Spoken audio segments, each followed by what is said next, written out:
दोस्तों नमस्कार। पिछले 2 महीने में पहली बार आज एक दिन है जब मैं वीडियो सुबह नहीं डाल पाया और कंटिन्यूटी टूट गई। आज आरएस का रिजल्ट आया, आपको पता है, तो उस चक्कर में सारे मित्रगण वगैरह के सबके संपर्क में थे। तो एक चीज़ आज आपने अखबारों में इंटरव्यू पढ़े, है ना, टीवी चैनल पे भी देखे होंगे, आपने मोटा मोटी एक चीज़ नोट कर ली होगी कि जो लोग सेलेक्ट हुए हैं वो सारे के सारे ग्रामीण पृष्ठभूमि के हैं। वो कोई गुड एकेडमिक रिकॉर्ड्स वाले नहीं हैं कि साहब जिनके सारे बहुत ही यूनिवर्सिटी टॉपर रहे हैं, गोल्ड मेडलिस्ट रहे हैं, या जिनका एजुकेशन रिकॉर्ड बहुत अच्छा रहा, या जो पढ़ाई के अंदर बहुत ज़्यादा इंटेलिजेंट, जो सिंपल से चाहे पहली रैंक आई हो, चाहे 10वीं आई हो, चाहे 500 भी आई हो, चाहे 700 भी आई हो, ठीक है। मोटा मोटी सबका जो निचोड़ है वो आप और हम जैसे ग्रामीण पृष्ठभूमि से जो उठे हुए लोग हैं वो लोग हैं। लेकिन सब में एक चीज़ कॉमन देखने को मिलेगी, वो है मेहनत, हार्ड वर्क। जैसे मैं हमेशा कहता हूँ, हार्ड वर्क करने की बहुत ज़्यादा ज़रूरत है, लेकिन सही दिशा के अंदर प्रॉपर गाइडेंस है वो बहुत ज़्यादा ज़रूरी है। तो मैंने इस प्लेलिस्ट के अंदर 100-150 वीडियो बना रखे हैं फिल्म्स के लिए, 100-150 मेंस के लिए है, इंटरव्यू के लिए 15-20 वीडियो है। और मुझे लगता है कि राजस्थान के अंदर आरएस प्रारंभिक परीक्षा और मुख्य परीक्षा पे इतने वीडियो किसी ने नहीं बनाए। आज पहला दिन था जब मैंने ये सीरीज़ तोड़ी कि मैं वीडियो नहीं बना पाया ज़्यादा, और नहीं बना पाने के कारण मैंने बताया पूरे दिन थोड़ा सा बिजी था। बाकी अब आपको यही कहना है कि पिछले सालों के पेपर देखो, उनका अच्छे तरीके से एनालिसिस करो, है ना, देखो कहाँ से सवाल ज़्यादा पूछे जा रहे हैं, और मुख्य परीक्षा की जो तैयारी करो दोस्तों, बहुत वाइड नॉलेज चाहिए। वाइड नॉलेज का मतलब जो चीज़ है ना, वो उसकी समझ होनी बहुत ज़्यादा ज़रूरी है, और आपको पता होना चाहिए कि मुख्य परीक्षा के अंदर क्या लिखना है और क्या छोड़ना है। तो क्या छोड़ना है वो तो बाद की चीज़ है, जब आप ग्रहण करोगे तो ये बहुत ज़रूरी है कि पढ़ते समय क्या ग्रहण करें, क्योंकि अनावश्यक चीज़ें पढ़ लोगे तो उनका कोई मतलब नहीं है ना। इसलिए मैं कहता हूँ आप किताब पढ़ो, उसके शॉर्ट के अंदर नोट्स बनाओ, और जो सारगर्भित जो है दोस्तों, कबीरदास जी हिंदी साहित्य के अंदर बहुत से लेखक हुए, लेकिन कबीरदास जी का जो मुकाम है वो अलग मुकाम है। कारण क्या है, सार जो बात है, थोती जो चीज़ है, उसको कबीरदास जी उड़ा देते हैं।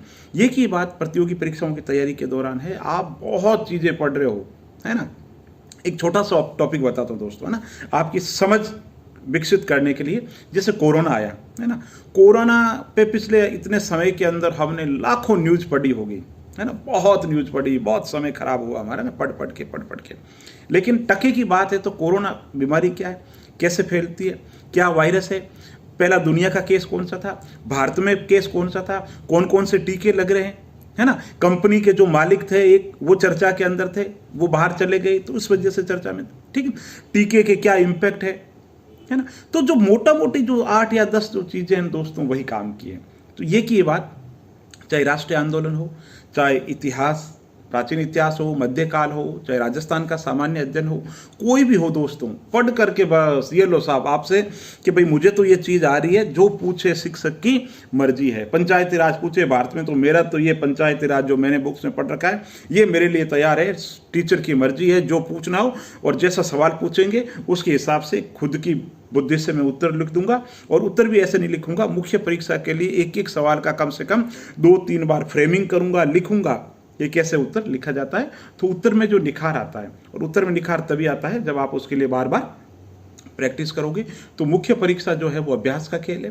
प्रारंभिक परीक्षा में अच्छे तथ्य आपके पास में होने चाहिए, वो तथ्य जो है वो आगे चल करके जो मुख्य परीक्षा है आपका आधार बनेंगे। और अभी तक जो बातें कही उसका वापस शॉर्ट में कहूँ तो देखो, पिछले सालों के पेपर पे फोकस करो, सिलेबस पे फोकस करो, प्रीलिम्स के लिए तथ्य पे ज़्यादा फोकस करो, ताकि मुख्य परीक्षा के अंदर वो जो तथ्य हैं वही आपके एनालिसिस का आधार बनेंगे। और प्रीलिम्स परीक्षा हो चाहे मुख्य परीक्षा हो, अच्छी जो टेस्ट सीरीज है वो जरूर ज्वाइन करें। किसी औरों से कोई वास्ता ना रखे, सिर्फ खुद का मूल्यांकन करें, सेल्फ मूल्यांकन करें।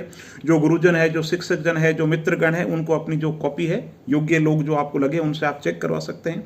नहीं तो आजकल तो यूट्यूब पे बहुत से माध्यम है जहाँ पे लोग जुड़े हुए हैं, आप लोगों की निःशुल्क हेल्प करने के लिए भी तैयार है। तो कहने का मतलब है, जम करके तैयारी करो, निराशा हताशा को दूर भगाओ। जो सेलेक्ट होते हैं वो यहीं से आते हैं, कोई बाहर से आयात नहीं होते, हम लोगों में से, बीच में से, है ना। किसी ने बहुत मेहनत की, बहुत टॉप रैंक आ जाती है, किसी ने मेहनत की लेकिन फिर भी रैंक के किंतु परंतु हो जाता है। लेकिन आरएस के अंदर ये कि आरएस की जो तैयारी करता है वो योद्धा होता है, वो हार नहीं मानता है, वो हार नहीं मानता है, फेल होता है तो दोबारा उठ खड़ा होता है। इस बार भी जैसे मान लो किसी ने तैयारी की, आरएस में सिलेक्शन नहीं हुआ, उसका सबॉर्डिनेट में हुआ, तो वो योद्धा है, वो वापस खड़ा होगा, वापस तैयारी करेगा और टॉप रैंक लेकर के आएगा। लेकिन मंजिल उन्हीं को मिलती है जो लगातार चलते रहते हैं, जो बैठ जाते हैं इतिहास में ऐसा कभी उदाहरण नहीं मिलेगा कि बैठे हुए आदमी को मंजिल मिल गई। तो पढ़ते रहिए, निष्काम भाव से तैयारी कीजिए, और बहुत बहुत बधाई और बहुत बहुत धन्यवाद।